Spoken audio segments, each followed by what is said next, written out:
And now we're very pleased to be joined by Emma Kreyche. Emma is organizing and advocacy coordinator for the Worker Justice Center of New York. She's on the front lines of this, and we're very pleased to be bringing her in from Kingston, New York. And let me start there, if I could, Emma. People think, I think the general population, this situation, it's relegated right across the border here. So all these kids are basically either being detained or processed in Texas, but that's not the case throughout the country, including in places in the Hudson Valley where you're joining us from. You're seeing these kids, right?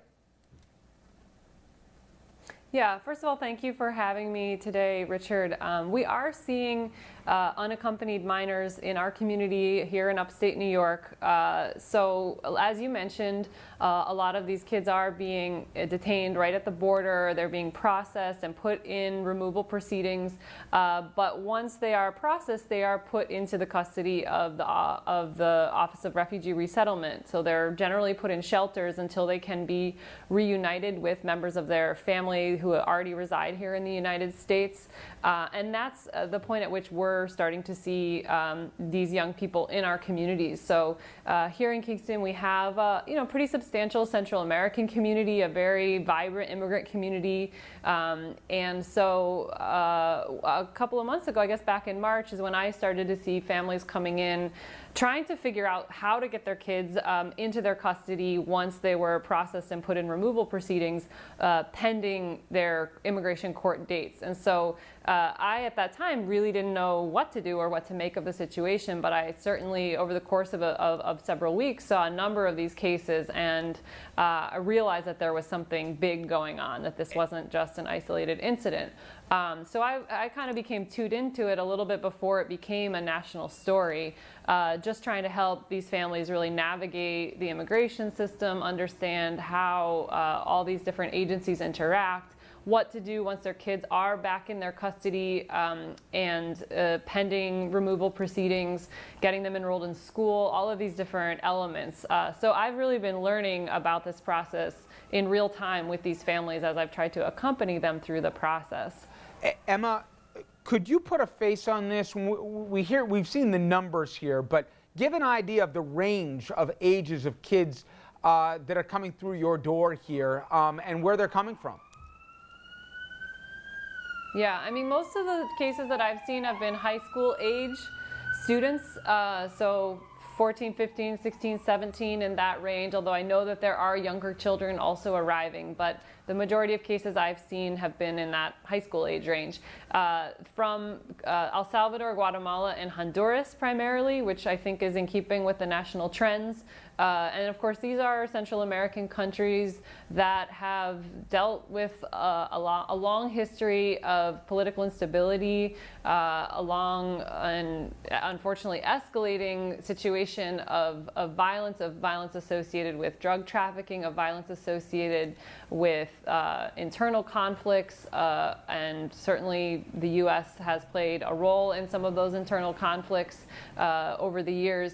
But what we're seeing is quite unprecedented in terms of the numbers, as you mentioned, of unaccompanied minors coming over. And so it seems to indicate that there's something more going on here than the sort of traditional flow of economic migrants. It seems like there must be some other factor contributing to this spike in the numbers. And so it's hard to know from this, from where we stand, what those causal factors are. But a lot of these kids are coming to us having dealt with some sort of a trauma in their home countries or in their experiences crossing the border or once they're detained. And unfortunately, in this community, it's a small community. There aren't a lot of services available that are language appropriate, that are that really have a handle on how to help these kids. So it's been a real struggle. And our organization historically hasn't provided direct immigration legal services. We work with low-wage workers who have been dealing with workplace abuses, and that's been our focus. But because we work with so many immigrant workers, the families have been coming to us because they don't know where else to turn for information about where to go and what to do and how to help their kids. Emma, in terms of the sudden rise, one person on the front lines, like yourself, said it went from something like a trickle to a river. we've heard varying accounts as to why. Some is that there was this urban legend that there was a change in policy that had taken effect as it related to minors that came across the border here, or that you came across the border, you got a green card if you were a minor. Obviously, that's not federal policy. But have you heard that kind of misinformation that apparently got these kids to literally put their lives on the line here to try and get across the border, traveling hundreds of miles, even thousands in certain cases? It's really hard to say. I think, there may be certain misperceptions about what federal policy is, but, none of these kids are qualifying for deferred action or some of the other administrative remedies that have been offered to young people who've been here for a number of years. I think there's more to it than that. I think there is more to it, and we really have to look at the conditions in their home countries and think about this humanitarian crisis, perhaps even in terms of a refugee crisis. I think that the escalating violence and insecurity and poverty in Central America is a huge factor here that we also have to take into consideration.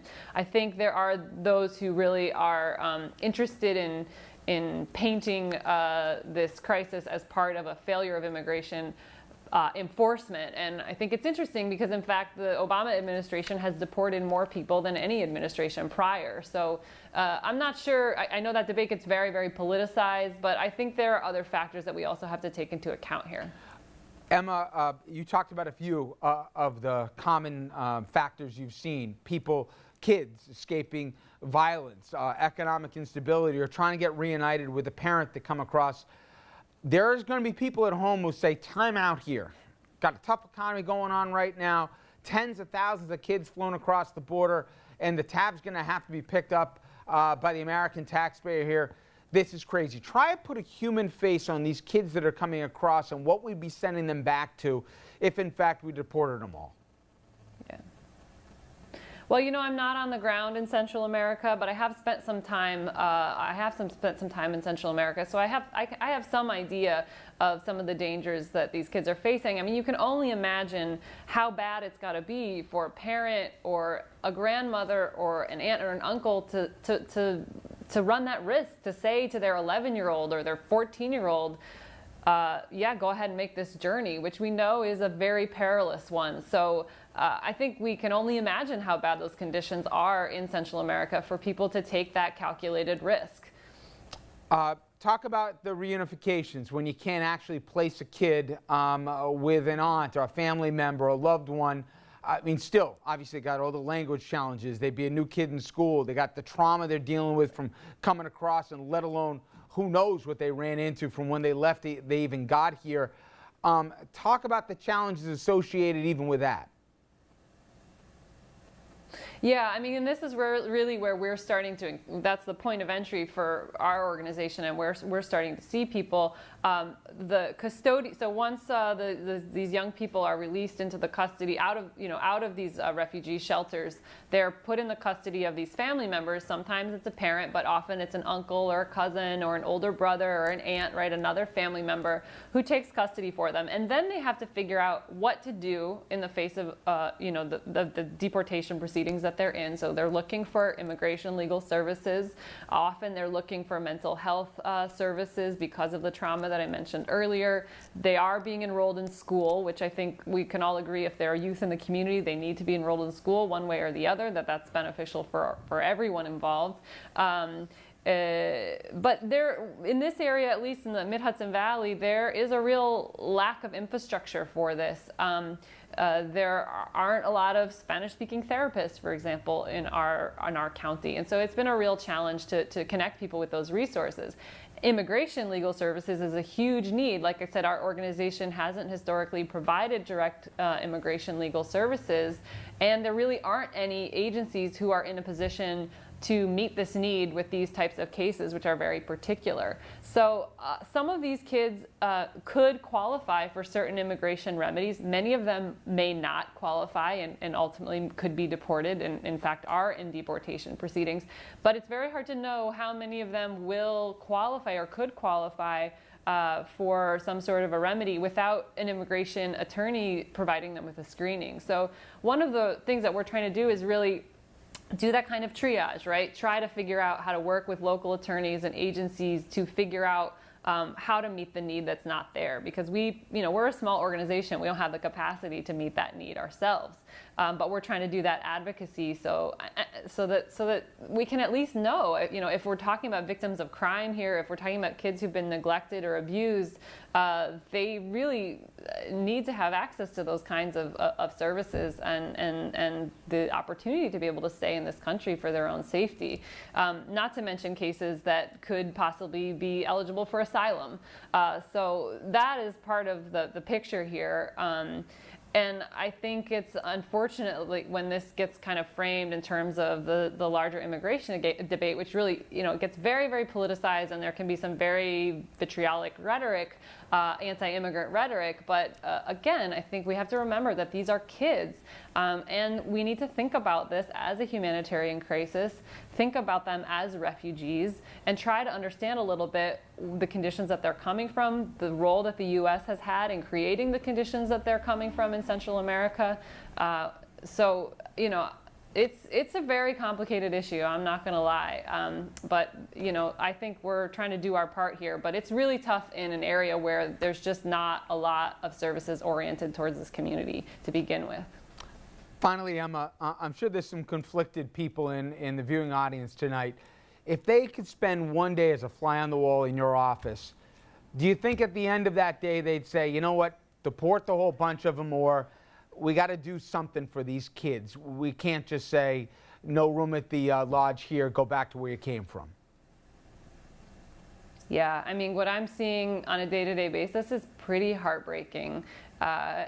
We are very accustomed, unfortunately, to seeing situations of workplace abuse where immigrant workers are taken advantage of because of their status, paid below the minimum wage, not paid overtime, suffering from various forms of discrimination, sexual harassment, abuse. So I hate to say it, but we're used to seeing that. But my experience has not been working with kids so much, with youth and with children. And so for me, as a parent, to see what these kids are going through, what their family members are going through to try to keep them safe, it has been heart-wrenching, I must say. And I do think that the majority of the American public really has no idea what these kids' experiences has been. And I think if they did really understand that and see that, that public opinion would change. Emma Kreyche, thank you very much. I appreciate the time. Thanks for having me.